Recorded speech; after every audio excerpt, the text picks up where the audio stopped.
Hello everyone, and welcome back to my Magic the Gathering Commander Deck List Reviews. So this is a series where I go through either my own personal decks or those submitted by users and break them down to their core mechanics. I go over the commander, what the deck's generally trying to do, give my critiques, and wrap it all up with my thoughts at the end. If you want to get your own deck reviewed, make sure to head up to the top link in the description below to get your deck reviewed personally by me. But with that all out of the way, let's talk about today's deck. So we have been in Final Fantasy spoiler season for quite a while. It comes out, I believe, June 13th, early June, for a lot of this kind of stuff. So a lot of hype. We've seen most of what, the Commander decks and the full set has to offer. Really expensive, a lot of cool stuff going around. And one of my favorites here has been Ultima. So Ultima Origin of Oblivion. I don't, just to preface this, I don't know almost anything about Final Fantasy. I know a little bit about 7. So this character itself doesn't really resonate with me, but I think it's a really, really cool card. So Ultima here is a 5-mana 4/4 legendary creature god. He's got flying, and he says whenever it attacks, put a blight counter on target land. For as long as that land has a blight counter on it, it loses all land types and abilities and has tap, add, colorless. We don't really care about that. That's kind of cool, kind of hard to build around, making people's stuff colorless. You could probably use something sort of Voltron-y with that. That's not the direction I took this deck in. This is very much just colorless good stuff, specifically eldrazi, because he has another ability that says whenever you tap a land for colorless, add an additional colorless, which is insanely bust. We have quite a good variety, especially lately, of colorless commanders to run with. I've played with a whole bunch of different ones. I think there's a lot of variety here, but this is by far, I think, the most powerful out of all of them now. Just being a straight Forsaken Monument, that already is usually the best card in any colorless deck, being able to double your mana. But for it to be on the commander in the color, quote unquote, that is all Eldrazi and like the biggest stuff in the game is kind of just insane. It's a really, really busted thing. And the card himself, he looks like an Eldrazi, looks like he would support that sort of thing. So that's kind of what we're going for. But a really good thing here. I put this deck at bracket 3. It technically fits into bracket 3 because it's only got 3 game changers. Though this is a very expensive deck, I just kind of threw everything in here. If we're going colorless, we're kind of going to go full board, just kind of throw whatever we can. And a thing with a lot of the Eldrazi, especially the Titans, they are expensive cards. And I mean, even the commander itself, it's pre-ordering for what, $45 to $46. Pretty insane. Those prices will drop, but we've got a lot of the good colorless stuff in here. It might shift a little bit more toward bracket 4. If you're kind of on the line with this, I would say this is high-end bracket 3, low-end bracket 4, just in terms of what the deck is doing, because it's still a little slow. You still have to wait to get all your stuff out, and you're limited on a lot of options in terms of like interaction and that sort of thing, just because colorless doesn't have a lot of that, at least targeted removal and that sort of thing. Counter spells, that's not really in our colors or in our non-colors. So there's not a lot of that kind of thing going around. So if you have a super interaction heavy meta, this is probably more towards a 3, just because if your stuff gets removed, all that kind of thing. Countering, we don't care as much about because so much of our stuff has cast triggers. But yeah, that's kind of just the main thing we want to be careful with. But yeah, so without further ado, we got a lot of stuff. So 16 just straight up Eldrazi in the decks. Some notable mentions that kind of work with Eldrazi very well, but specifically Eldrazi types. We've got a whole bunch of them in here. Kind of just all the best ones. There's a lot of Eldrazi you could put in, but I just kind of, because we can make so much mana so fast with our commander, I just kind of put in all the best ones, all the big ones, the ones you want to see, all the versions that we can run of all the Titans, that kind of sort of fun stuff there, and a lot of good supporting pieces as well. As for board wipes, we actually do have quite a few options here. So All is Dust, of course, is probably our best one. There's just a 7-mana Eldrazi spell. It says each player sacrifices all colored permanents he or she controls, which is just going to be, most people's permanents besides like their mana rocks and their lands. But we never get affected because, of course, all of our stuff is always colorless. Emrakul. So this Emrakul, the new one from Modern Horizons 3, is sort of a board wipe. When you cast, you gain control of all creatures target player controls, which is a board wipe in and of itself. But when it leaves the battlefield, you sacrifice all creatures you control, which can be a very much a negative for us, though the protection is crazy. This is a 12/12 flying and protection from spells and permanents or cast this turn. So no, besides a straight up board wipe, this is not, leaving any time soon. And of course, the downside of this for opponents is even if you do kill this, all the creatures that we stole from you still stay stolen. So it's really not that big of a deal, outside of specifically a board wipe, which would already get rid of all of our creatures.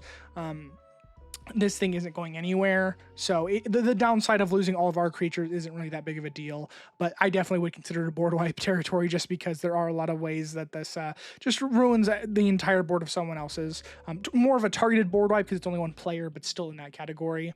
One of my favorites from the new 5-color Eldrazi Precon is Selective Obliteration. So a 5-mana sorcery that says each player chooses a color, then exiles each permanent unless it's colorless or it's only the color its controller chose. So this card is best at board wiping multicolored decks. Single color decks, of course, don't get touched by this really, because if you're a mono green deck and you choose green, all your stuff stays. But let's say you're a Simic player or whatever. You can choose either red or not red. You're a Simic player, green or blue. All of your multicolored stuff immediately dies, and if you have any monocolored stuff, you can only choose one of those colors. If you got your good blue stuff out, like Consecrated Sphinx, whatever, you want to keep that side of it, you have to sacrifice all your green stuff. So this is another way that most decks anymore are multicolored. You get so much more value out of that. Your mileage may vary just depending on what your specific playgroup is. If it's a very much a monocolored playgroup, this may not be as good, but for the most part, you're still getting a good amount of board wipe out of this. And of course, Ugin the Spirit Dragon, 8 mana. It's a down tick for -X, just says exile each permanent with converted mana cost X or less. That's one more colors. So if you really needed to, you could go all the way to -7 immediately when it hits the board, and that's getting rid of almost every permanent. It's basically just another All Is Dust. The only cool thing is most of the time you don't have to fully down tick with it. You can just hit the small stuff. It's usually just commander and generals like 4 and below, 3 and below even most of the time for all the stuff that you'd want to get rid of. And then you have this Planeswalker kind of around to uptick and bolt stuff whenever you need to. And it does have an ultimate. I don't really care about the ultimates on many of these Planeswalkers. I don't really take them to account, but it has an ultimate that says you gain 7 life, draw 7 cards, and put up to 7 permanent cards from your hand on the battlefield. You're just not really going to get there. Even if you did just keep this on the board and try to uptick it, this is not a card that anyone's going to leave around for any amount of time. Like, really, honestly, if you're not immediately down ticking this, you're not playing it correctly, I would say, because the 3 mana for 8, or 3 damage for 8 mana is very bad, even in colorless. But to leave this around, this is a target they're going to destroy it some way, because they know if you don't act it on your turn, there's just a board wipe sitting around waiting to happen. So really just that down tick is mostly what's happening here. But then afterwards, if you do get to keep it around for a turn or two, you can start upticking it and maybe hit the ultimate at some point. But that's not really a category we're worried about. In terms of card advantage, we actually do have quite a lot. I was kind of surprised with colorless how much we are, given. I love Coveted Jewel. It's such a great card. It's very, very good, especially when you can just, belch out a bunch of mana very fast. When it enters, you draw 3 cards, and that's really, really cool. It's an artifact. A mana rock, so it does a lot of different stuff there, but just 6 mana, draw 3, really not bad for what colorless can do. Hedron Archive has an ability where you can pay 2 and tap and sack it to draw 2 cards. Again, it's 6 mana, draw 2, not as good if you're immediately playing it and taking it down, but again, it's a mana rock in and of itself, which has that extra a little bit there. Kozilek has a cast trigger that just says draw 4 cards, so that's mainly the thing here. It's a Shuffle Titan. We have a whole bunch of Shuffle Titans, which is very nice, for not only mill decks, you can't really get milled out because all your stuff gets reshuffled every single time, but there's not a lot of good ways to get stuff back from your graveyard in colorless, and so if the game does run long, there's a point where, you may not have a max hand size or whatever, you have to discard, or something dies, and this gets put in the graveyard, you kind of just get to keep going over and over again. So even if you're outside of that normal stuff, this is just another good way to sort of get your graveyard back with that sort of effect, just if it ends up being to where you're like, oh, I got most of my stuff in the graveyard, or there was a Mez Orb at some point, or just some sort of big mill. These are your kind of ways to get everything back. Kozilek's Command, I think, is probably one of the best cards in our deck because it's so modal. For the card advantage portion of it, though, it's an X colorless spell, and one of the modes says target player scries X, then draws a card, which is awesome. It's very, very good. It's just a 2 mana draw 1 for colorless. You can't really beat that. But the scry is really, really good as well. Being able to stack the top of your deck, not only see what you're going to want to play with, there's cards that synergize with that. We're able to play the top card of our deck or whatever that care about the top of our deck, like Mystic Forge over here. But just really being able to choose what we draw off that card draw, even if we're getting a single one, the scry kind of makes up for that, which is really, really cool.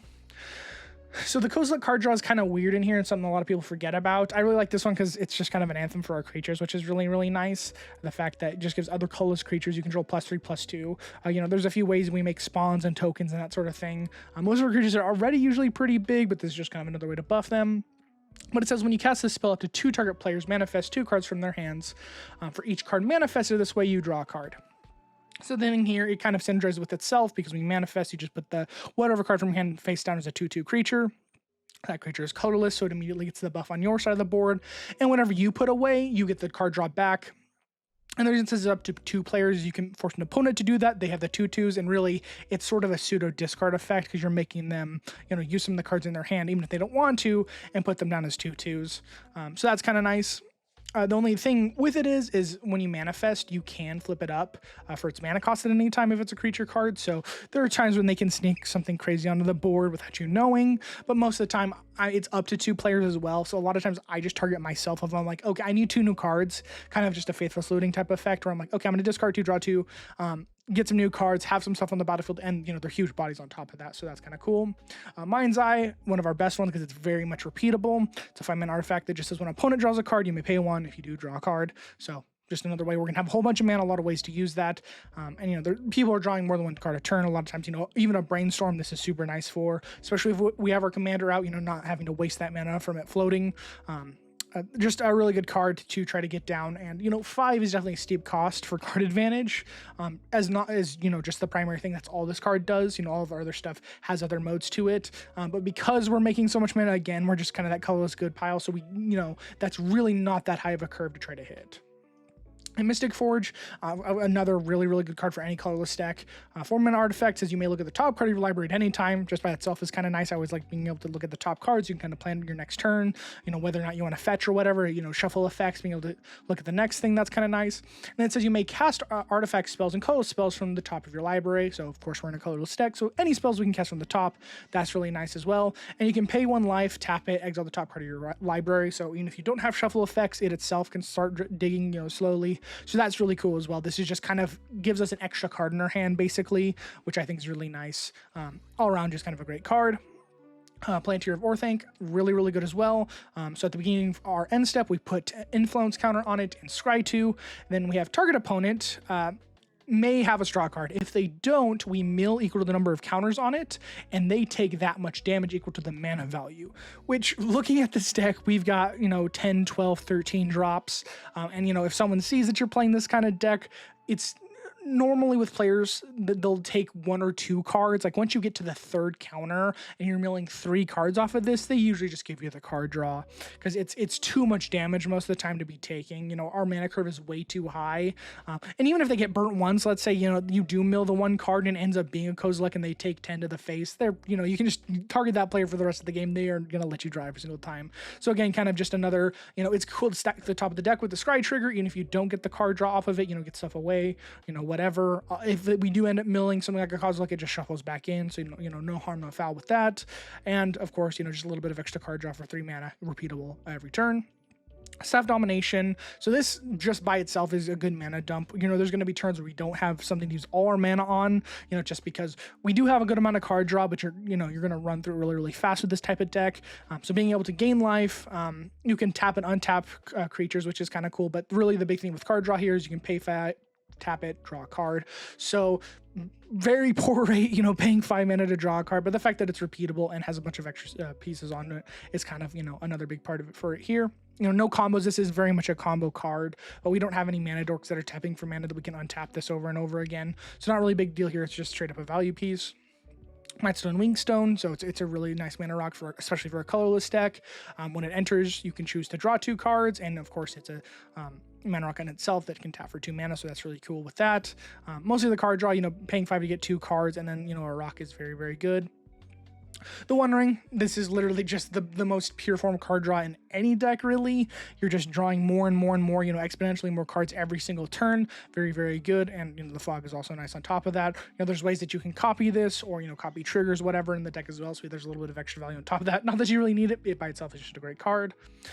Ugin. So Ugin has a 0 ability that says add 3 colorless. And really what we care about with this, besides, of course, the interaction piece where you can exile a whole bunch of stuff, he has a +2 that says gain 3 life and draw a card. That's kind of just nice to have that repeatable effect, especially as an uptick where, you do that twice and then on the 3rd turn you're able to ult him. This one I would say is quite a bit easier to ult, just for the fact that it itself is able to remove troublesome pieces. So I would consider the ult to be a little easier to get to. The ult being search your library for any number of colorless non-land cards, exile them, then shuffle until end of turn. You may cast those cards without paying their mana costs. Way better than the other Ugin ult. The other one just says you can put cards from your hand on the battlefield, which we don't like a whole lot of those cheaty type effects that are just straight into play without cast because we have so many cast triggers. This one is way better because it's literally turbo omniscience, where you're just like, I'm going to exile all of my non-land cards and then just cast them for free.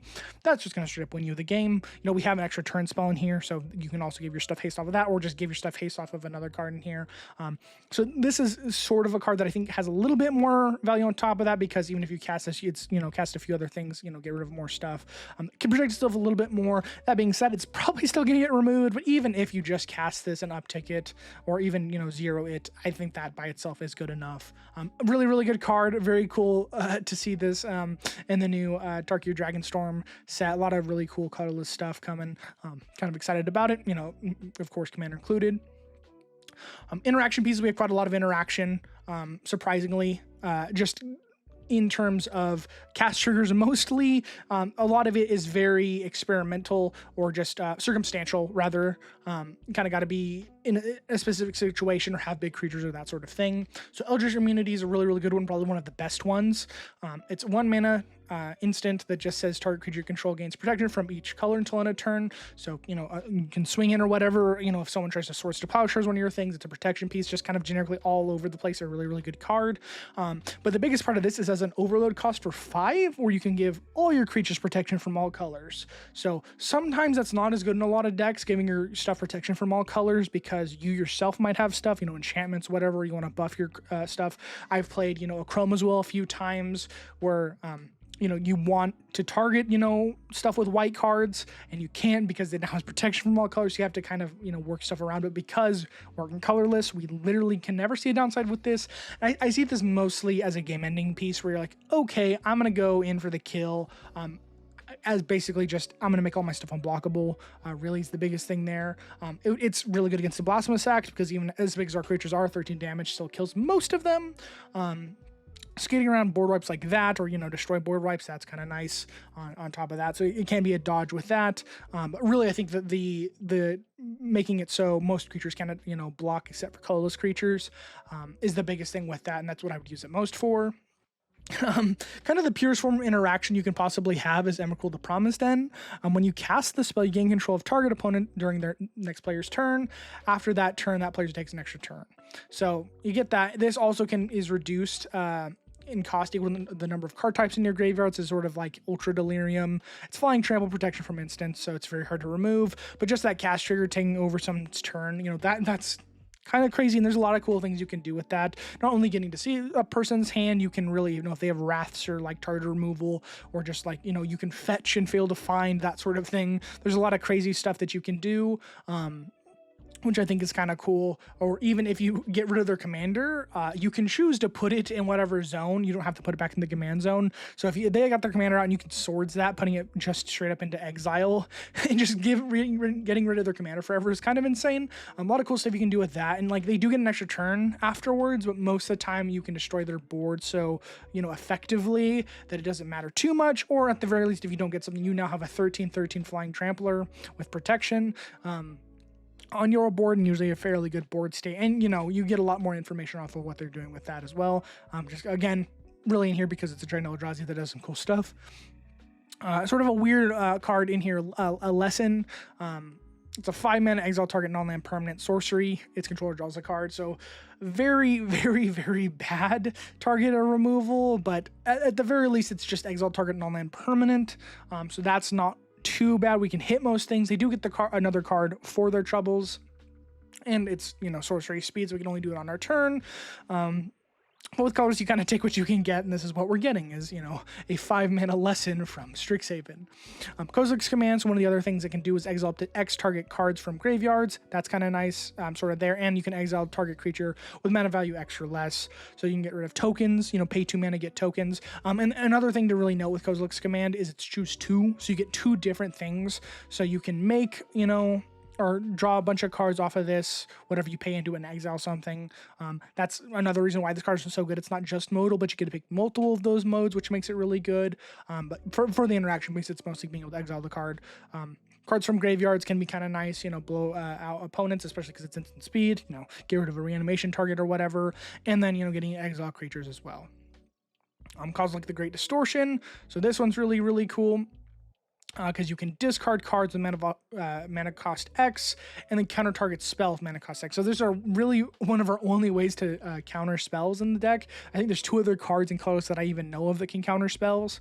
Or I guess 3. I think 3. There's a few. There's not very many, and they're usually pretty limited. This one even is kind of limited. A lot of our sort of mana costs are all over the place, and a lot of them are higher end where the odds of you matching up like a 7-drop to counter is not super high, but just having that is kind of a nice thing just in case. We do have a good amount of range with stuff that we're casting, a lot of 3-drops, a lot of 4-drops, which is a lot of what people are casting. So I feel like a lot of times this is going to give you quite a lot of value on top of drawing new cards into the difference of 7. So if you've got 3 cards in hand, it'll draw you 4.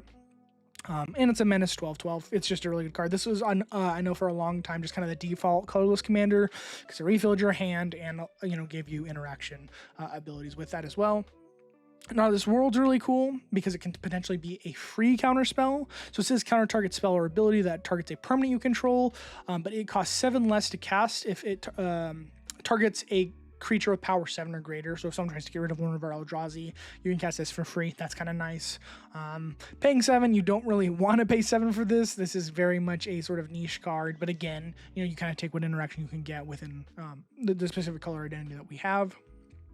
Null Elemental Blast is one of the better ones we finally got recently in Modern Horizons 3, with a lot of the colorless bumps there.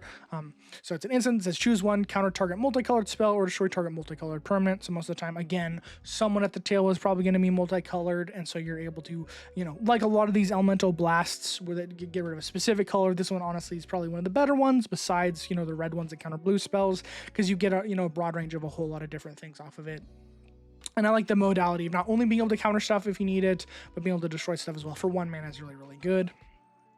Staff of Domination. So the reason it's in this interaction category is I've actually used it quite a few times for its 4-mana ability to tap target creature before combat so they cannot attack you. I've done that quite a lot to be able to kind of protect myself, turn after turn. If someone's got a Voltron commander, this can kind of shut them down almost completely a lot of times.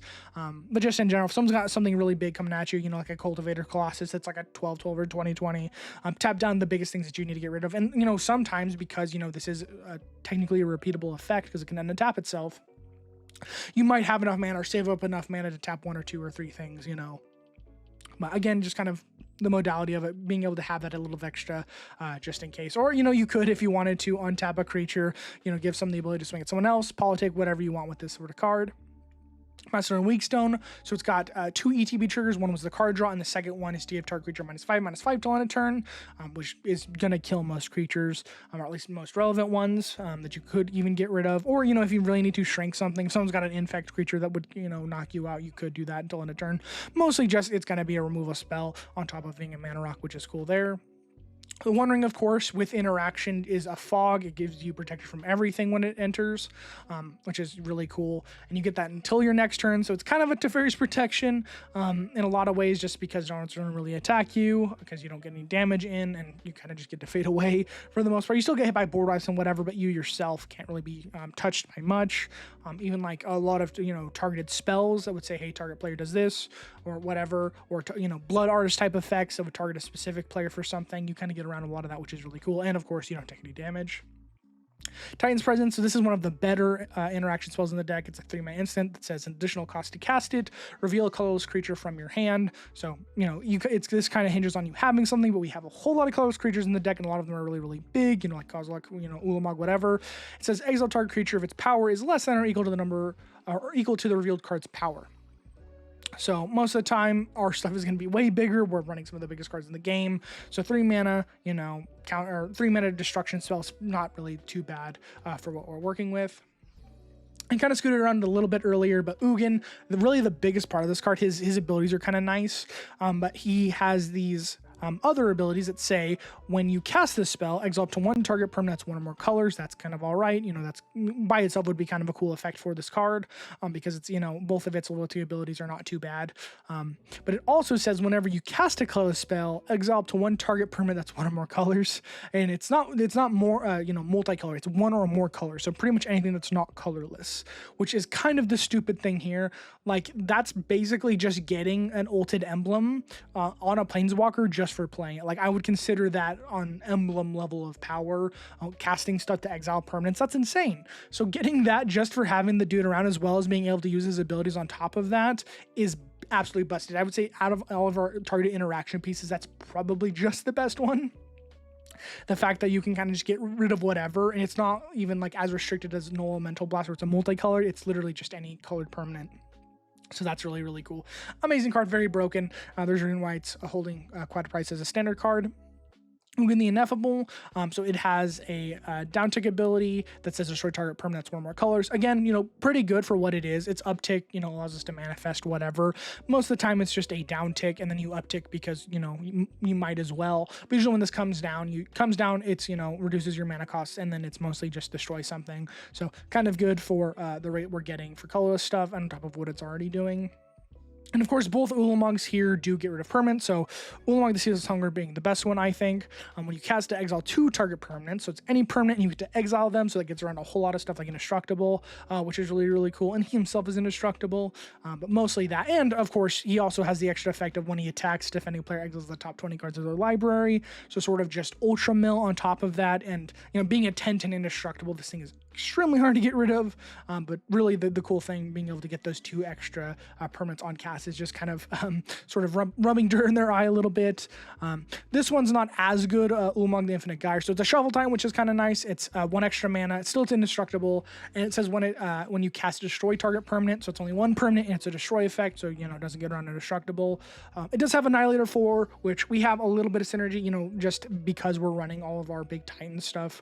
Of course, we're gonna have some of the Annihilator type things, but mostly it's kind of nice just to have all of the big guys in here that give you a little bit of extra value on top of that. Annihilator 4, I will say, hitting someone even once for Annihilator, if they're not playing a token deck, that really does gimp their board most of the time.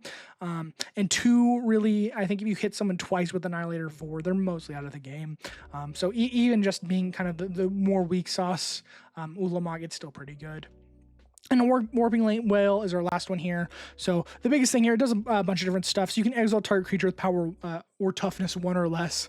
Most things that's not going to hit, even for, 2, if it was 2 or less, that would hit a lot more. And I think this would be a better spell in that way. But really what we care about here is it counters target sorcery spell, which, there's a whole lot of those. Really, I think mostly this is sort of board wipe fodder where someone's casting a board wipe. You don't want all these ships to get destroyed. You cast this in response. So it's really, I think, there for that. I have used it once or twice as a ramp piece. It does say create a 1/1 Eldrazi Scion creature token as its last ability, and those Scions can sacrifice themselves for 1 mana. So it's sort of like a one-time Mindstone Thought Vessel type effect that just gives you a mana. If you have nothing else to do, I will sometimes, if this is the 1 mana difference between the next turn being able to cast something or not, I will use this as sort of a ramp piece. But I do like the sorcery ability, and a lot of people forget about Warping Whale as a card. People can run in colorless decks, so you can catch people off guard as well, because not a lot of people are thinking that they're gonna have to hold up any sort of interaction for the colorless deck that can counter stuff. So for land, so a big part of why this deck is so expensive is the land base. You really don't have to go as hard on it as I did. There's a lot of lands in here that you can very much take out. Like, you don't need an Eye of Ugin, you don't need an Ancient Tomb, you don't even need Ugin's Labyrinth or Urza's Saga or whatever. I think a lot of those are not necessary, but with this deck, I kind of wanted to just go balls to the wall, put everything in here, kind of just do our full colorless good stuff deck, because we only have so much we can run with in here. But for what it is, like, you could run a lot more wastes. We are not running a single basic in here, and that's really the beauty, I think, of colorless mana bases. If you're fully colorless, you're able to use literally all of the great utility lands. Like, all of our stuff has some sort of extra ability. They're not just a land that taps for mana. They tap for extra mana, or they do extra things. So that's really cool. So I'll kind of go through everything in here because we have so much to sort of talk about. So, of course, Ancient Tomb, the best one in here, just a soul land. Tap it taps for 2 colorless mana and deals 2 damage to you. Very, very, very, very good. Just playing, a free Soul Ring pretty much. Arcane Lighthouse is really nice because you can pay 1 to tap it to give your opponents creatures lose hexproof and indestructible, or hexproof and shroud till end of turn, and they can't gain hexproof or shroud till end of turn. So that's kind of nice. So if there is, someone's got a Lightning Greaves or a Swiftfoot Boots or something that you can't really interact with, this is a good piece to, kind of open people up for interaction, even if it's not your interaction. I think, this is a good bargaining chip to be like, hey, I can make this thing targetable, so you can get rid of it with your swords or go for the throat or whatever. Again, kind of just, you might as well have this piece on it. It doesn't even enter tapped. Archer Orazka, so it's got Ascend and says as long as you have the City's Blessing, you can pay 5 and tap to draw a card. Again, might as well, have the extra ability to draw cards on it. Bonder's Enclave, you can pay 3 and tap to draw a card if you control a creature with power 4 or greater. Our commander's a 5/5, so we're almost always hitting that ability. Buried Ruin, you can pay 2 and tap it and sack it to return target artifact from your graveyard to your hand. We're running a whole bunch of artifacts in this deck, even some that sack the price themselves, so being able to get a little bit of recursion is kind of nice. Command Beacon, our commander's probably going to be the target of some hate because it's really, really good, and even like the turn it comes down, you're paying 5 mana into it, so you're maybe not doing as much on that turn. But the next turn, even if you have 5 lands, you immediately double your mana to 10, and if you play a land, you got 12 mana in that turn just by itself, and that's only if you have lands and no mana rocks, which is most of the eldrazi in our deck able to be played, and a lot of those are just going to end the game. So your commander might get removed quite a lot, so we have stuff like this to sacrifice it, put your commander from your hand, from your command zone, into your hand from the command zone, kind of get around commander tax one time, which is kind of cool. Crystal Vein is sort of a one-time Ancient Tomb effect where you can either tap it for mana or tap and sack it for 2 colorless mana. Darksteel Citadel is just kind of indestructible. A lot of people aren't running any, Armageddon type effects, so that doesn't really matter. It's mostly the fact that it's an artifact land. We have a little bit of artifact synergy in the deck, so that's kind of nice with that. Deserted Temple, so because we are running, some soul land and stuff that tap for extra mana, or if we want an extra effect, a lot of these tap to add an effect. This can kind of give us a double effect on whatever we want, paying 1 to tap it to untap target land. So either getting, extra mana out of something, or, drawing extra card off of Bonder's Enclave or something like that. Eldrazi Temple, so this is just straight up a soul land for Eldrazi spells, which of course is the theme of our deck, so a lot of our spells are going to hit that. Emergent Zone, you can pay 1 to tap and sack it to give your spells flash till end of turn, which is kind of cool if you want to flash something in. I really like flash effects to give pseudo haste, so at your opponent's end step, you leave up your mana for whatever, flash in a giant Eldrazi like a Causal, like get your cast triggers, whatever. It goes to your turn. He's been there since the beginning of your turn, so he doesn't have summoning sickness. So you immediately attack, and we have all these guys not only have cast triggers but also attack triggers, so you're able to get in, exile the top 20 cards or annihilate them for however much, immediately get in there, and of course it gives people the least amount of window to get rid of your stuff as well. If an Eldrazi sits around for a whole turn, there's the likelihood it's going to get removed, but this gives you the immediate ability to just cast it, have it enter, and attack, and get the most value out of it, which is really cool. Eye of Ugin, so this one doesn't tap for any mana, but it does make your Eldrazi spells cost 2 less, which is really cool, and you can pay 7 and tap it to search your library for a colorless creature card, reveal it, put it into your hand, so just a really good tutor effect. This is one of the ones that, really, really needs a reprint, and I'm surprised I didn't get one in Modern Horizons 3, it's a $60 card. But very, very good if you can and you don't care too much about the budget for this deck, you kind of can go wild. This is a really, really, really good include. Fomori Vault, so this is another really cool one, especially if you're going for more of the artifact thing. You can pay 3, tap it, discard a card to look at the top X cards of your library, where X is the number of artifacts you control. Put one of those cards into your hand and the rest at the bottom of your library in random order. So a lot of times, you can look at the top, 5, 6, 7 cards of your library, sort of like a mini tutor effect, and, put one into your hand, so that's kind of nice. You do have to discard a card, so it's not quite card draw, because you're just replacing the card of whatever you have, and you do have to pay, 3 mana and tap it, so basically 4 of your mana, if not more, because we're adding double mana with our effects to do that, so it's kind of costly, but having it on land is kind of the biggest thing there. Fountain Port, again, generically good, seeing a whole lot of play in Standard. You can pay 2, tap it, sacrifice a token, draw a card, pay 3, tap it, pay 1 life to create a 1/1 token, and pay 4, tap it to create a treasure token. So a lot of different things you can do with that. A lot of people, the way you use this card is pay 3 when you don't have anything else to do, make a token, the next turn sack the token to draw a card. Like I said, there are other ways we make tokens in the deck, like spawn tokens or scion tokens, so that you can use that way. Or again, just having the sort of mana outlets, the mana dumps in the deck that we can put all of our extra mana into, because we're going to be making so much to, just create treasure tokens is not too bad either. Garbage Sanitarium, can pay 2, tap it. Each player draws a card and then discards a card. So cool little looting effect. And it's every player. So not really a huge deal on top of that. We care about the card draw so much more than our opponents. You know, any other color has more card draw really than we do. So we're getting the most benefit out of it always. Homeward Path, so this is a land a little more expensive, but it's just nice to have in any deck. Really, if you can run it in almost any deck, it has the ability to tap, and each player gains control of all creatures he or she owns. So, you know, if you got someone at the table that likes stealing a lot of stuff, or a lot of decks just incidentally steal stuff, so being able to gain control of stuff, that's kind of nice. If someone's playing, you know, a blue control deck, you know, making sure that you can get your stuff down, or if someone just at your table plays a specific, like a Marchesa deck that steals your permanents, that sort of thing. I think a Homeward Path is just always a good card to have. Commander Spare is also really cool, so being upkeep, you control 3 or more artifacts, so just Metalcraft, you gain 1 life, adds mana, and then really the big thing here is you can pay 4, tap it, sack it, search your library for an artifact card, put it into your hand, then shuffle. Again, only activate if you control 3 or more artifacts, or if you have Metalcraft. So that one's really, really nice, mostly to get stuff like Forsaken Monument, or, you know, just the tutor effect to get a specific card in our deck that kind of turns our engine on. Besides that, it's just kind of a generically good card as well. Relic Grey Tower, we do sometimes draw a good amount of cards with how much we're doing, so no max hand size can be nice. Rogue's Passage, we can pay 4, tap it to, you know, allow target creature not be blocked this turn, so if you really want to get in with something to deal lethal or do a whole bunch, there's a way to do that. Sanctum of Ugin, so this one's also really good.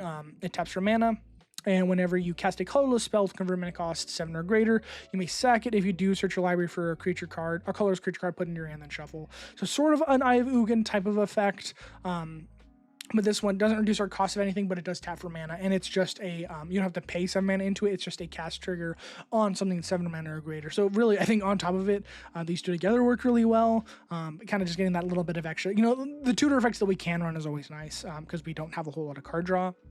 Shrine the Forsaken God is kind of just, to me, the better Temple of the False God. So it adds a mana, so it, you know, it always has that ability, and you can pay 2, or you can tap it for 2 mana if you control 7 or more lands. Only can spend that mana on colorless spells, which that's all we can cast, so that's nice with that. Thespian Stage, might as well, you know, if we do have something even on our board that we want to get, you know, extra value out of, like an extra Eye of Ugin, or it's not Eye of Ugin specifically because it's legendary, but like an Ancient Tomb or something, or even like one of these draw lands that allows us to draw extra cards. We can have Thespian Stage enters one of our lands, or if someone has like a Gaia's Cradle or something stupid, you know, you can get that off of that as well. I like it because it doesn't come in tapped as a copy land, which is kind of the nice part there. You can just kind of use it as a regular land.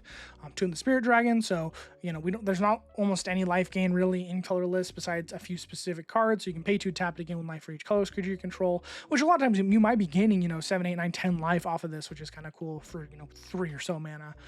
Treasure Vault, you can pay XX, tap it to sacrifice it to create X treasure tokens. So again, just kind of another mana dump just in case, you know, if you have specific stuff that cares about treasures or just artifacts in general. If you're leaning more towards that synergy, you know, that can also be on top of that. Forging or Tyrate Sync, not Forging the Tyrate. It's a kind of a cute card in this deck. So normally you have to kind of work up to it. So it has an ability that says to pay 2 and tap it to make target legendary creature a god, put a +1/+1 counter in it. But our commander actually just straight up is a god, so you can just pay 4, tap it, sack it to put indestructible counter on target god. So just kind of keep it around. Kind of not only is it just a good sort of utility land for colorless stuff, but specifically because our commander's already a god, we can kind of skip everything and go straight to that last ability, which is really, really cool. Another really expensive one in here, kind of gone down in price, which I'm glad about, is Ugin's Labyrinth. It has an imprint ability, so when it enters, you can exile a colorless card with mana value 7 or greater from your hand. If you do, it taps for 2 colorless. If it doesn't, it just taps for 1 colorless. So whatever, either way, it's pretty good, though. Most of the time if we're playing this, we have so much stuff that's 7 or above, you're usually getting that thing. And that imprint is kind of nice because you also can tap it to return the exile card to its owner's hand. So if you need that during early turns, you're like, okay, I'm just going to keep this Ulamog or whatever under here. You know, it can't be touched, can't be discarded, whatever. Unless this land gets destroyed, it's always sticking around. And then whenever you need it, you can just kind of get that back and then cast it from your hand. So that's kind of cool, kind of that dual modality of it. Urza's Cave, kind of generically good. It's an Urza's land, which can sort of go with our Urza's Workshop, which is kind of cool. But mostly it's got an ability that says pay 3, tap, sack it, search library for a land card, put it on the battlefield, tap, then shuffle. So kind of get, one of your pieces for like the other Urza lands is kind of nice. Of course, we are running all of the, the Tron. You're going to run it in any colorless deck. So if we do assemble the Tron pieces, we get 7 mana out of it, which for colorless, that's a really, good sweet spot. That was kind of the whole thing with the Tron deck in Modern was getting card limit rated out, and now Ugin really. So that's kind of nice. I do like Urza's Workshop. I think it's kind of one that's flown under the radar for a lot of these decks. But it has Metalcraft, where if you control at least 3 artifacts, it taps for 1 mana of each of the Urza's lands you control. So, all 3 or all 4. There's a good amount of Urza's lands in the game. Even if you can tap this for 2 mana, I think it's pretty good. There's a lot of ways. We have quite a few Urza lands, and a few different ways to search out the Urza lands. So that's kind of nice, cool thing there. Even Urza Saga counts. But again, besides that, it's just a colorless land that allows us to, tap normally. Urza Saga, again, just very, very good. You might as well run it in here. Make constructs. We do have quite a few artifacts, so you might make something pretty big. And then, we have, I don't think we have too many or even any artifact cards with mana value 0, but we do have a good amount of 1s, Soul Ring, Mana Vault, that sort of thing to grab with that. You might as well, it's Urza Saga, again, sort of just a nicety. You don't need it for this deck, especially the specific build. It doesn't take full advantage of all of the artifacts at 0 or 1, but just kind of a good card. Vesuva. So Vesuva is kind of an interesting one, and one of the few cards that kind of goes along with our commander. So you may have an enter attached as a copy of any land on the battlefield, but if you don't, the cool thing is our commander, its ability says put a blight counter on target land, so we can target our own lands, and they lose all abilities and can tap for colorless mana. So the cool thing with Vesuva is if you don't have an enter tapped as a copy, it doesn't enter tapped at all. So you can just have this enter, attack with your commander, make Vesuva, able to tap for colorless mana, which is kind of cool. War Room, this is literally just pay 3, tap it, and draw a card. You have to pay normally life equal to the number of colors in your commander's color identity. Of course, we don't have any colors in our color identity, so we don't have to pay any life. So it's just pay 3, draw a card. And kind of a weird one in here is Yavi Maya. Normally, this doesn't look like you can run it in here. Same thing with Urborg. It does, this should be a green card, but it's actually not. Very specifically within deck building, it doesn't have a color identity. So, Forest Mountains or whatever, they inherently have the ability to tap for a mana of a color. Red, green, blue, whatever. And that, makes their color identity whatever. That thing, the card itself is colorless, but it has the color identity of whatever it can tap for. Yavi Maya technically does not tap for any mana. It says each land is a force in addition to its other land types, which on the battlefield inherently gives everything ability to tap for green, but in deck construction, this land doesn't actually say anything that gives it a specific color identity. It is a colorless card and has a colorless color identity. It's just a legendary land. It doesn't do anything unless it's on the battlefield. So in deck construction, it's kind of weird, but it does work in here. And it looks weird in here, but it's specifically a habit for stuff for the 2 specific lands in our deck, like Vesuva. And more specifically for Eye of Ugin. Eye of Ugin is our 1 land in here that does not tap for any mana. And so, having Yavi Maya down gives it that even, better ability. Not only does it reduce our stuff, we can search for stuff, but it also allows it to tap for mana. And, if we don't have our commander, we can't attack with it. Just have Vesuva enter untapped and the ability to tap for green mana. I think this is one of the few times you can run Temple of the False God in the deck because, we don't have a whole lot of lands. We are only running 35 lands in the deck, compared to, a lot of lists that run a little bit more. You could even run less in the deck, I think, because we have so much ramp, but, we're so mana hungry, we have so much big stuff, and all of our stuff is utility lands and that can do stuff themselves. So having them all is not a bad idea because, they themselves can do a lot with it. But yeah, just having Yavi Maya is that kind of extra piece on there. Really weird include, but it does work for what we're trying to do. But with Temple of the False God, it's nice there because if you don't hit your 5 lands, it still taps for 1 mana, being that it's a force with Yavi Maya out. So that's kind of cool. Kind of weird, but I think it's kind of a fun one. I kind of also want to show, put it in here just to kind of bring up that weird rules thing where you can put Urborg or Yavi Maya in literally any deck because they are technically colorless cards with no color identity. Speaking of ramp, we have 21 cards in here that are ramp, that reduce cards and, give us extra mana. On top of our commander is a lot of the ramp, so you don't always need a whole bunch of ramp in this deck because we can make so much already. But, the more the merrier. We're always, hungry for more cards and more mana because we can cast stuff with such high mana cost that there's really no ceiling. So Cloud Key, when it enters, you choose artifact, creature, enchantment, instant, or sorcery, and spells of the chosen type cost 1 less. So usually it's creature. A lot of times it might even be artifact because we do have quite a few artifacts. So, just creature, pay 3. Have a permanent reduction is kind of nice. Conduit of Ruin, so it's a 6 mana card that says the first creature spell you cast each turn costs 2 less to cast. And when you cast it, you can search your library for a colorless creature card with mana value 7 or greater. Shuffle your deck and shuffle and put that card on top. So sort of a weird colorless worldly tutor effect, which is kind of cool. But mostly the fact that, it reduces cost of your first colorless spell by 2. That by itself is kind of nice. And then the tutor on top of it, I think, makes it a pretty good card. Coveted Jewel, of course, allows you to tap 3 mana. I think 6 mana tap 3, we have a Hedron that does the exact same thing, which is our Dream Hedron or whatever. Not very good, but the fact this draws you cards, I think, is the best part about it. It does have a text. It's Coveted Jewel for a reason, because it says whenever one or more creatures an opponent controls attacks you and aren't blocked, they can control of it and they untap it. So, of course, that's a big thing. But we're going to be, being a colorless deck, we're in a situation most of the time where we're going to be having way more cards than all of our opponents and way more creatures, or at least bigger creatures. They're not going to be able to swing in on us most of the time. And if they do, it's really not a big deal if they get the mana or whatever. We're usually outpacing them, not only because the cards are way more important to us in this deck, but we also get the ability to immediately tap it for mana. So I think all in all, it's just kind of a great card. Darksteel Monolith is an 8-mana artifact that just has indestructible, but it says once each turn you may pay 0 rather than paying the mana cost for a colorless spell you cast from your hand.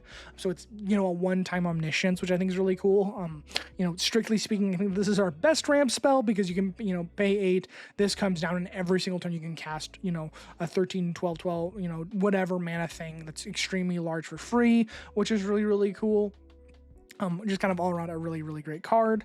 Doubling Cube is kind of ramp just in the most literal sense, where you can pay 3 to tap it, a double amount of mana of each type of mana in your mana pool. So, you can just float a whole bunch of mana with your commander and then double that. It does take quite a bit of mana before doubling actually matters. You have to accrue quite a bit because you have to pay 3 to double it. So you're, if you've got 6 mana and you pay 3 into this, you're just making 6 mana again. So you have to have a good amount of mana over that threshold to make it any worthwhile. But once you do get to that point, it usually ramps up pretty fast, especially because our commander already doubles our mana technically with our lands. You get to that point pretty quickly. Forsaken Monument is, without our commander, this was just kind of the best card in colorless. Because it does a lot of cool stuff for us. So it is an anthem, gives our colorless creatures +2/+2. Whenever we tap a permanent for a colorless, we add an additional colorless. So our commander does specify lands. So none of these mana rocks tap for extra mana, which doesn't really matter most of the time because, lands are usually the thing you care about most, tapping for extra mana. This one is blanket, so it's just all our permanents tap for an extra mana, so that's really cool.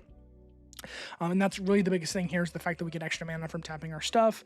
And whenever we cast a colorless spell, we gain 2 life, which, casting a bunch of stuff, you can gain quite a lot really, really fast, which is really cool. Glaring Fleshraker is also kind of weirdly ramp. It's an impact tremor, which is really cool. It has a cast trigger that says whenever you cast a colorless spell, you create a 0/1 eldrazi spawn that has sack this for 1 colorless mana. So it's just kind of, you get sort of a reduction on all of your spells by 1 is really the way I look at it, because every time you cast it, you get 1 mana back from it. And it says whenever another colorless creature enters the battlefield under your control, it deals 1 damage to each opponent. So that's the impact tremors. It's really, really good, especially if you're able to copy this in some sort of way or copy the effects. It gets nuts really fast. If you get 2 Glaring Fleshrakers, that's kind of it. I would say I've ended for a lot of my colorless, decks. This ends the game. A good amount of the time is my win con, just because it gets out of proportion if you're able to cast stuff over and over. Mostly when you get the double triggers. Even 2 Glaring Fleshrakers is usually going to end the game pretty fast because you're just dealing so much damage. Because every time, with 2 Glaring Fleshrakers out, you cast a creature spell. You create 2 Scions from whatever cast that is. Those each deal 2 damage because both of them see it. So it's 4 damage per spell, which is kind of nuts. And if that, whatever you cast is also a creature, it's another 2 damage. So 6 damage on creature spells, 4 on non-creature spells.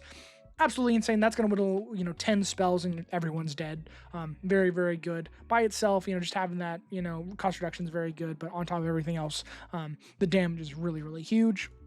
Here's your archive. The card draws what really makes this good, but 4 mana, add 2, it's just a better Sisay's Ring. Kozilek's command, so one of its abilities says target player creates X01 colorless eldrazi spawn, so you can just throw a bunch of mana into this and make a bunch of dorks real quick if you need to, or just to set it up for an extra turn. I think really the two modes I'd use on this most of the time, especially if I have a good amount of dump into it, is the card draw, where you can scry in the draw and then make a whole bunch of dudes for the next turn. Especially if you have some sort of Anthem effect, those can become real creatures that do real stuff. Or if you have like a Glaring Fleshraker sort of effect where you can get a whole bunch of extra value on top of that, that's kind of nice. Mana Vault, of course, just very, very good. Kind of our colorless Dark Ritual, pay 1 and taps for 3 mana. Doesn't untap, but most of the time that one, burst of mana is good enough. Usually just to get out our commander. You play this turn 1, play a land, play that, pass, and then next turn play a land, you have 5 mana, get out the commander, and then you're kind of got the ball rolling. Turn 3, very, very good. Manifold Key, this strictly doesn't ramp. It doesn't have anything that adds mana, but you can pay 1 to untap another target artifact. So, paired with like Mana Vault, or, a lot of our artifacts in here that add a whole bunch of extra mana, I think that's kind of where it's best. And you can also pay 3 to tap it to give target creature unblockable on a turn, which is kind of cool, but, I consider it ramp because we do have a lot of artifacts that add a whole bunch of extra mana. If you can down like a doubling cube or something, that's even better. A lot of value on top of that. And like, again, if you are going towards more of the artifact route instead of the Eldrazi route, this becomes even better. Mind Stone, again, just a kind of generic mana rock, but we can sack it for card draw if we need to. And Moonsilver Key, I really love Moonsilver Key because of the weird technicalities that come up with it. So you can pay 1 and tap it to sack it to search your library for an artifact card with mana ability or a basic land. We literally can't search for a basic land. We can search for artifacts with mana ability. So that's mana rocks.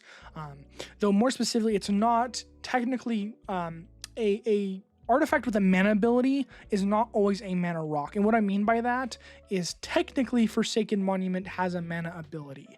And that's really what you're searching for most of the time with this. Or, if you're running KCI, Krark-Clan Ironworks, where you can sacrifice artifacts to add colorless mana, that's also, or like your Ashnod's Altar for Exodals or whatever.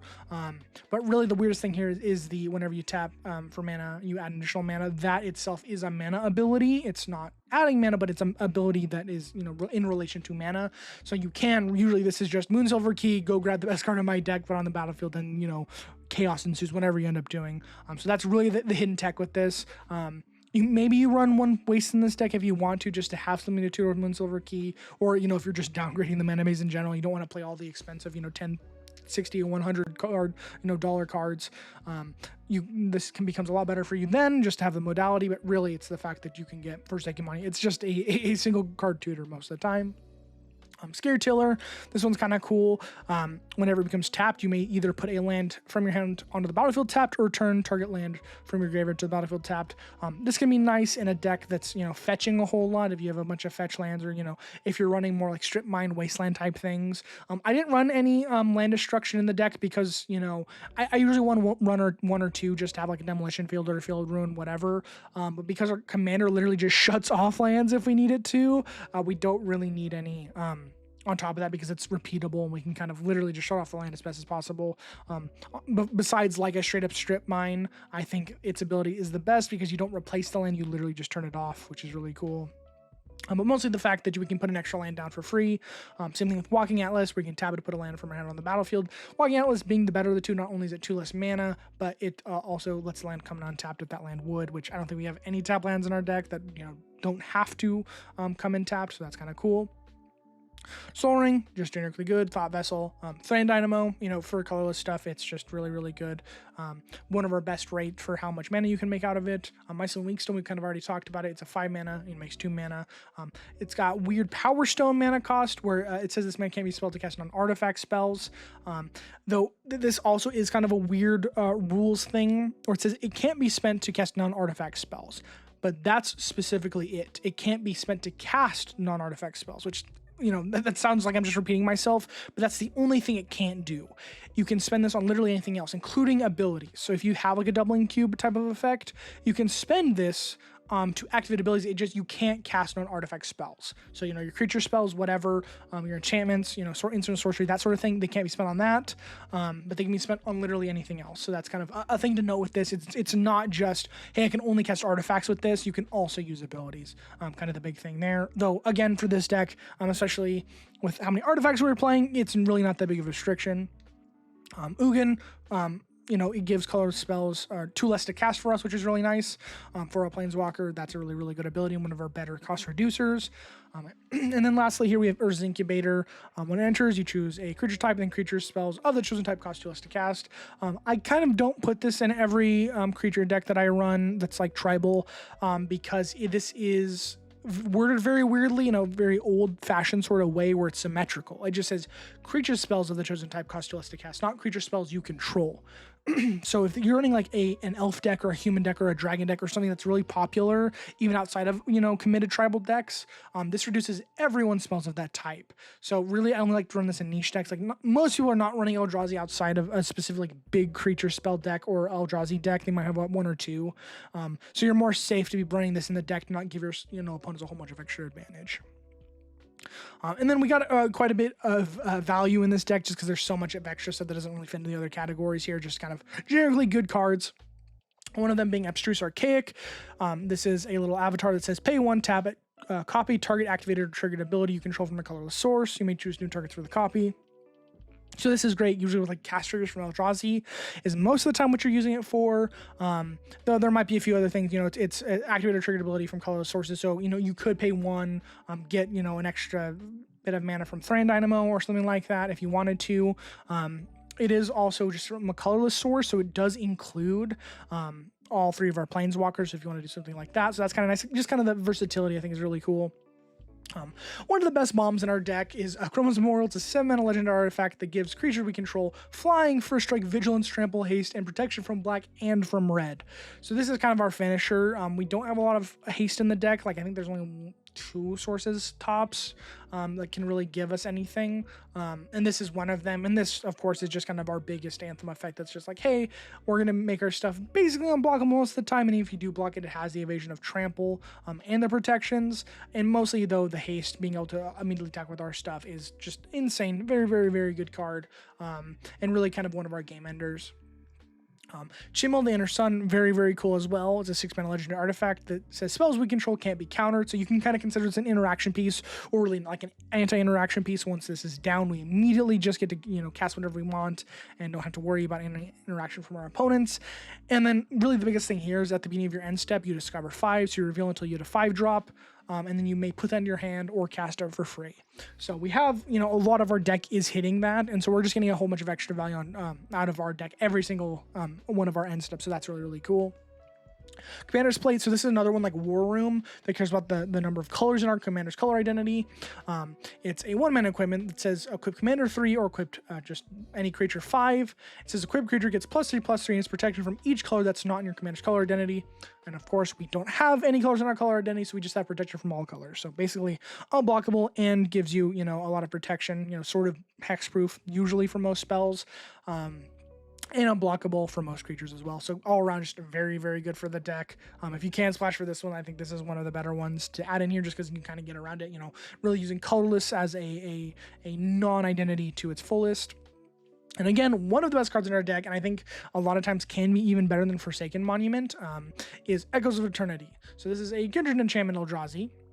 6 mana, says if a triggered ability of a color spell you control or another colorless permanent you control triggers, that ability triggers an additional time. So it's any triggers. So every time we tap mana, our commander's ability is a trigger. Forsaken Monument is a trigger. So just with this out and our commander out, all of our lands tap for 3 mana, which is absolutely nuts. And that by itself, just copying triggered abilities, is crazy because all of our stuff is colorless. That would be good enough. All our cast triggers, whatever. But it also says whenever you cast a colorless spell, copy it, you may choose new targets for the copies.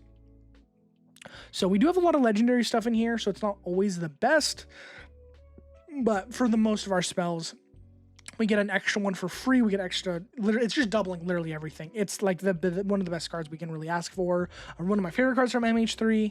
Very easy to pick up. This is one I would immediately throw into the deck because it's just so good for what we're doing. Literally doubles whatever we end up doing. Annihilator triggers whatever. It's really, really good. It's Betrays, so we do have, this is sort of our 1 Annihilator payoff. So it's a 12 mana, 11/11 with Annihilator 2, so when we attack, they have to sacrifice 2 permanents. But the big thing here is whenever an opponent sacrifices a non-token permanent, put that card onto the battlefield under your control. So whenever we do Annihilator stuff, usually is the way that we trigger this, and the thing itself has Annihilator 2, we get all those permanents back. So this was kind of like when Terror Grid got spoiled, kind of the bonkers part about that, because it was just that betrays plus, discard effects. And that was, just relegated to this 12 mana card, and it still is an extremely good card, which is really, really cool. Gives us a whole lot of extra value, and I think really it's best paired with something like an All Is Dust, because a lot of our abilities either exile stuff, or destroy them, whatever, but also specifically says each player sacrifices all colored permanents they control, and so we literally, with it that betrays all their colored non-token permanents, we get onto our battlefield. So it's like a reverse board wipe where they get rid of it all and we get it all into our battlefield. So if you can pair those two together, I think that's one of the coolest combos in the deck, because you are just getting literally everything that they own, which is really, really nice. Liberator, the biggest thing here with Liberator, it can put counters on itself when you cast spells. It doesn't really matter.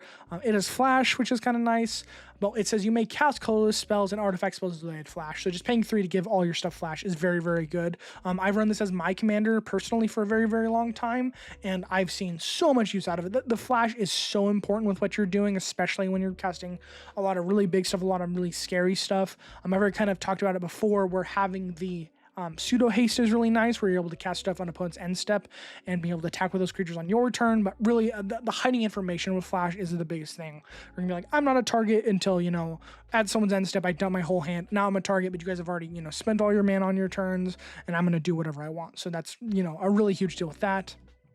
Lightning Greaves, just generically good. One of our few haste outlets. Again, kind of thrown into any deck, but especially good with ours because, we're protecting our stuff, but we have so many damage triggers. Mirage Mirror, I love Mirage Mirror. It's really, really awesome for this deck because it's so modular. It's a 3-mana artifact that says pay 2. It becomes a copy of target artifact, creature, enchantment, or land to end a turn, which is really, really nice. One of the coolest things I found with this card, synergy-wise, is if your opponent has a 1 ring, because the way this works, if your opponent has a 1 ring on the battlefield, you can pay 2 to make this a copy of the 1 ring, tap it, put a burden counter on it, and till in turn, it stays the 1 ring, but once it stops being the 1 ring, it keeps the burden counter. So the biggest thing with the 1 ring is a drawback is the fact that anytime you put counters on it at the beginning of your upkeep, you lose life equal to the number of counters on it.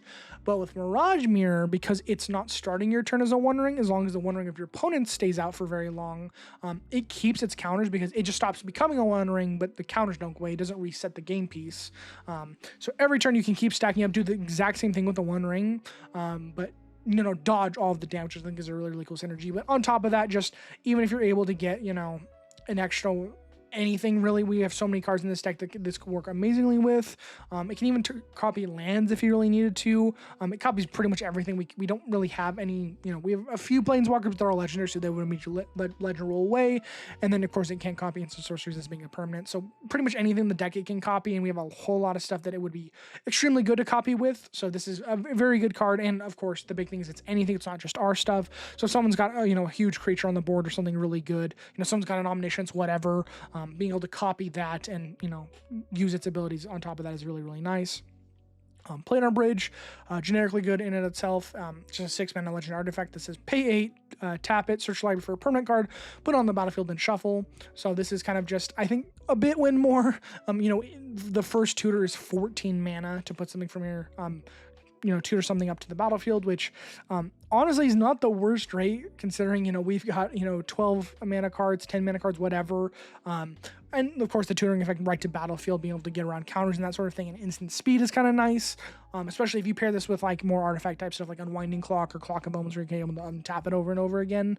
And the mana is very steep, 8 mana to tutor, and 6 to put this down is a lot, but again, we are a mana sink heavy deck where we just are going to have a whole lot of extra mana a lot of times, or just be able to make a whole buttload of mana because of our commander. It's really not that bad. I've seen that this card usually is just what tutors up your combo pieces. You get out your Chroma's Memorial and you swing out. It's just kind of what kind of brings the end of the game a lot quicker. Rise of Eldrazi is one of my favorites here. It's an 11 mana sorcery that says this spell can't be countered. So that's kind of nice. You spend 11 mana on something and it doesn't get countered. It has 3 modes. So this is sort of just combining a bunch of cast triggers from the big 3 Titans. So destroy target permanent, that's Ulamog. Target player draws 4 cards, that's Kozilek. Take an extra turn after this one, that's sort of Promised End Emrakul.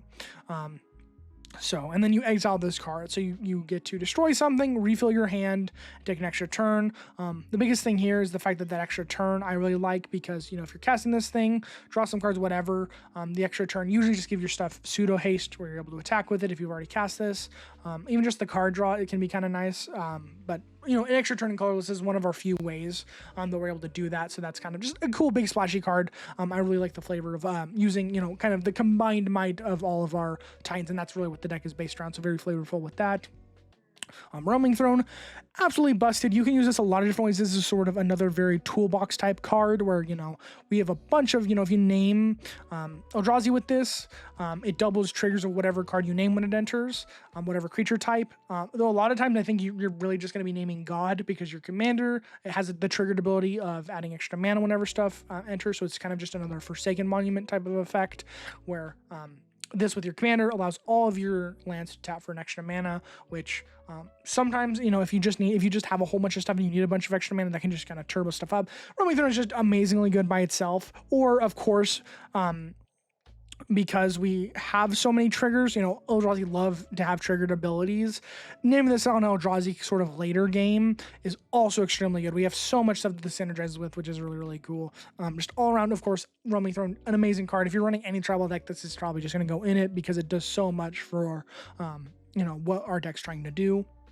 Sire of Seven Deaths, one of our newer Eldrazi spells in here. Of course, all about the 7s is 7 mana 7/7 with pay 7 life. I think 7 keywords. It's got First Strike, Vigilance, Menace, Trample, Reach, Lifelink. Absolutely nuts, super bonkers, but very, very good. Just kind of a good giant big creature. Like even the Ward pay 7 life. That's a lot to pay to try to kill this thing. And it just sticks around. It hits flyers. It gets through with stuff. It has Vigilance, so you can get in whenever you want. It's got a lot of evasion. Lifelink can be kind of nice. It kind of just does it all. It's just a very, very good creature with a very good stat line, which is cool. Skittering Cicada, so this is a 3 mana thing that gives colorless spells like we control flash, so sort of one of our other flash outlets. And whenever we cast a colorless spell on a turn, this gets +X and trample on a turn, where X is that spell's mana value. So late game, this is also really good, where early game you're able to flash your stuff in, but once you cast, if that betrays or whatever, pump this up by that much, and then it gains trample, and you're able to just kind of go in and swing with it as a giant Titan as any other is. And of course, the evasion of trample is extremely nice with that on top of that, because not all of our, a lot of our Eldrazi are kind of just really big, which is why we have stuff like a Chroma's Memorial to give them the evasion to really kind of close out the game. Ulamog the Defiler. Another thing with them, they may not have crazy evasion, but the fact that they do have Annihilator is kind of evasion of itself, because that's usually the first thing a lot of people start sacking is their creatures. Ulamog being the biggest Annihilator in the game. 10 mana 7/7 that says when you cast a spell, target opponent exiles half their library rounded up. As wards sacrifice 2 permanents, and it says it enters the battlefield with a number of +1/+1 counters equal to the greatest mana value among cards in exile. So even if, this is not just off of whatever the opponent ends up exiling off their stuff. If there's something bigger, like they don't have anything off of that, but someone has like a Blasphemous Act in exile, whatever's the biggest thing just in general, that's what ends up, ultimately getting its counter. So just kind of a little bit wider net with that. And it has Annihilator X, where X is the number of counters on it. So, and that is the thing is, you might hit, half of someone's library, you're going to hit something fairly big. Most people run 1 or 2 or 3, a handful of 7, 8, 9 drops. Most red decks are going to be running Blasphemous Act. So if someone's a red at the table and they haven't played one, that's probably a pretty good bet just in terms of really big stuff. Or something like Mono Green Stompy, they're going to have something like that. But normally just one attack from this thing, even if you hit something like, I don't know, a 7 drop, this is a 14/14 with Annihilator 7, that's taking someone out. Annihilator 7 is just too much damage to try to take, and the ward sack 2 permanents by itself is, it's, kind of Annihilator as well, just being the fact that they have to get rid of more of their stuff to try to get rid of this thing that's trying to get rid of their stuff. It's kind of just, a lose-lose situation.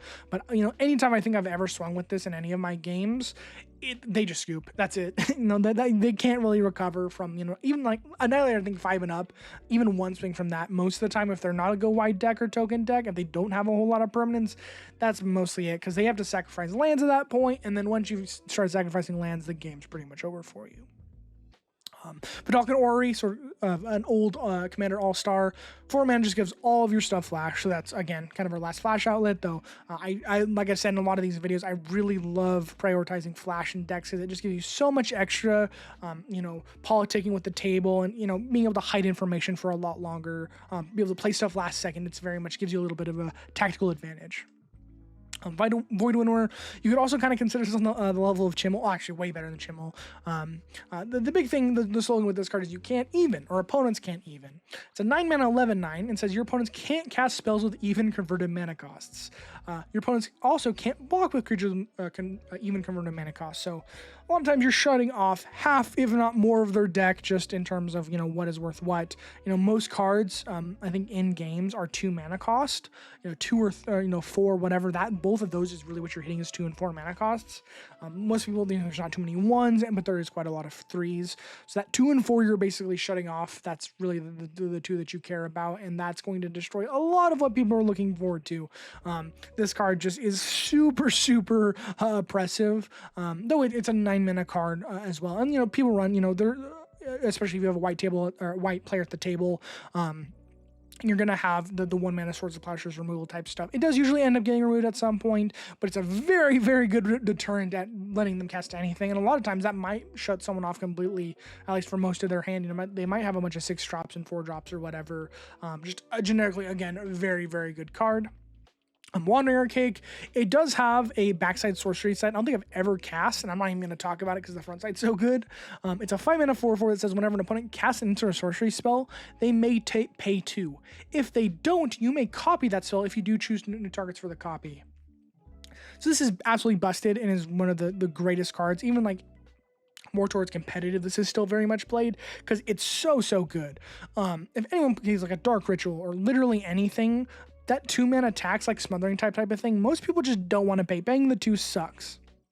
I honestly think when I first tried this card, I thought it was, when they cast the thing, you may pay 2 if you do get a copy of the spell. But no, they have to pay the mana. It's a tax on them. And so if they don't pay that mana cost, you get whatever spell they cast every single time. This is not once per turn. This is just whenever they cast instant sorcery. If you're against someone's spell slinger, this is going to be an amazing card. You're going to get so much value off of it. And really one of the biggest things is the counter spells. And that's why it's played more competitively, is whatever player tries to counter one of your things or tries to counter anything, you can get a counter spell as well and just counter their counter.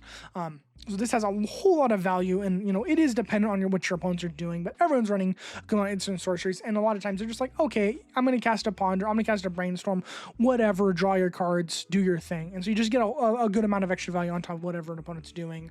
If not, you're heavily taxing them on whatever they try to do, kind of slow them down and kind of bring them down to your level. So that's really cool. Just all around one of my favorite cards for colorless. And lastly, here we have Zuladok Voidgorger. So this is the face commander of the Commander Masters Precons. Very, very, very good. It's a 6 mana 7/4. It says colorless spells you cast from your hand with mana value 7 or greater, which is a lot of our cards, have Cascade. So it cascades twice. You cast your Ulamog the Defiler. Before that even resolves, you get 2 cascades of 10 or less. You just exile until you hit a card with that, less than 10 mana cost, and you cast it for free. So you might get an Ulamog, and then a Roaming Throne, and then an Akorma's Memorial, whatever. We have a whole bunch of juicy stuff to hit.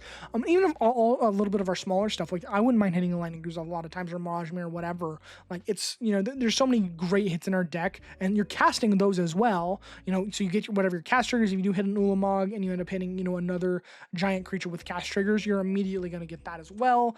Just all around a very, very good card.